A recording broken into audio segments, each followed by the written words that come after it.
A porção semanal nossa se chama Trumá. Trumá significa doação, contribuição. E a Torá nos fala aqui das contribuições dos filhos de Israel para erguer o primeiro santuário judaico, que foi o tabernáculo do deserto. E lá houveram alguns tipos de contribuições, algumas que eram proporcionais à riqueza de cada um. Quem era mais rico trazia mais ouro, prata, bronze, etc. Quem era mais pobre trazia menos e assim por diante. Porém, houveram outras contribuições que eram contribuições padrão. Todo mundo contribuía com a mesma quantia por igual. Uma dessas contribuições é a contribuição para as oferendas, isso quando o templo já estava em funcionamento, que era a contribuição de meio shekel, todos os anos, para adquirir os animais que eram ofertados como oferenda, e essa contribuição era idêntica por parte de todos os judeus. O rico não podia doar mais, o pobre não deveria doar menos, todos o mesmo valor. Mas houve mais uma contribuição padrão, idêntica, durante a obra do templo, onde todos tinham que trazer também um único e mesmo valor. Isso foi Trumat Adanim.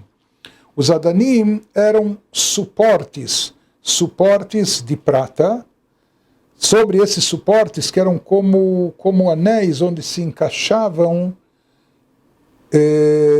as bases, as vigas de madeira que constituíam as paredes do Mishkan, do tabernáculo. Ou seja, as paredes do Mishkan eram feitas de madeira, várias madeiras quadradas, cortadas, juntas, ligadas uma à outra no comprimento, na largura, e elas eram encaixadas sobre anéis, por assim dizer, que estavam no solo, eram colocados no chão, que eram de pratas, e essas vigas de madeira eram encaixadas sobre esses adanim. E se fala que a prata adquirida para produzir essas bases e suportes, onde se encaixavam as vigas de madeira para o tabernáculo, também foram adquiridas com uma contribuição igual, idêntica por parte de todos os judeus. Nos diz o Rebbe o que isso significa e o que isso nos transmite. Esses adanim, esses suportes, eram a base, o fundamento, o alicerce onde se apoiava todo o Mishkan, todo o santuário. Depois deles, ou acima deles, eram colocadas as vigas de madeira. O Rebbe, inclusive, desenvolve isso, trazendo dos livros místicos, que essas vigas, elas representam, ou seja, assim como existe a mitzvah de cada um individualmente, na sua própria vida, no seu próprio ser, erguer o seu santuário pessoal. Então o Rebbe diz que no santuário pessoal de cada um de nós, as vigas representam os poderes intelectuais e emocionais da nossa alma, da alma de cada um de nós, o intelecto e os sentimentos. Já Yeriot, aquelas coberturas que envolviam por cima o tabernáculo, eles representam os poderes envolventes da alma, aqueles poderes superiores da alma, que são a vontade, o prazer, que eles estão acima do próprio intelecto e da emoção. O que representam os Adanim? Então, essas bases de suporte lá embaixo, na terra, sobre a qual se afixavam as vigas de madeira, os Adanim, o que eles representam?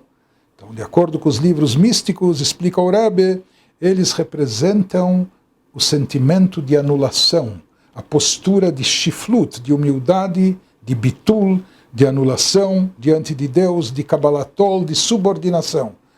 Não é intelecto, não é emoções, ou seja, eu fazer aquilo que é bom e certo, mesmo que eu não entendo, mesmo que eu não sinto, mesmo que eu não me identifico com aquilo. Isso é kabbalatol, isso é subordinação.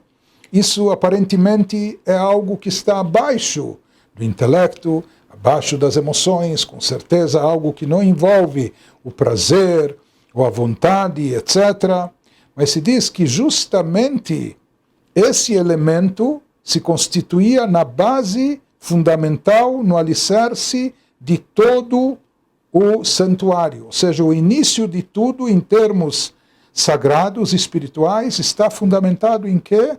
Nessa atitude de bitul, de anulação, aquilo que está lá embaixo, essa subordinação, essa modéstia, essa humildade, esse desprendimento do próprio ego, da própria individualidade. Não importa o que eu quero ou o que me dá prazer. Não importa se eu entendo ou se eu deixo de sentir. O que importa é que isso é o bom e certo, isso é o que Deus quer, e a isso eu me submeto e é isso que eu vou fazer. Se fala que tudo, na verdade, depende disso. Essa atitude básica inicial, ou seja, a pessoa também deve cultivar as emoções, o intelecto, a pessoa também deve entender o judaísmo, também deve procurar sentir e vibrar, ter gosto e prazer, vontade nisso, porém, tudo isso tem que estar na condição que esteja baseado e fundamentado na atitude de Kabbalat Ol, de subordinação. E nesse Kabbalat Ol, todos nós somos iguais. Quando se trata de intelecto, existem aqueles que são mais eruditos, mais sábios, aqueles que são menos. Quando se trata de sentimentos, tem aqueles que têm mais vibração, sabem sentir mais e se emocionam mais, são mais sensíveis, aqueles que são menos, e assim por diante. Mas quando se trata de subordinação, nisso todos nós somos iguais e equivalentes. Por isso se diz que essa contribuição que representava essa atitude era igual, idêntica por parte de todos os judeus, porque isso é tão importante e nisso todos nós somos similares e equiparados. Uma ótima semana a todos.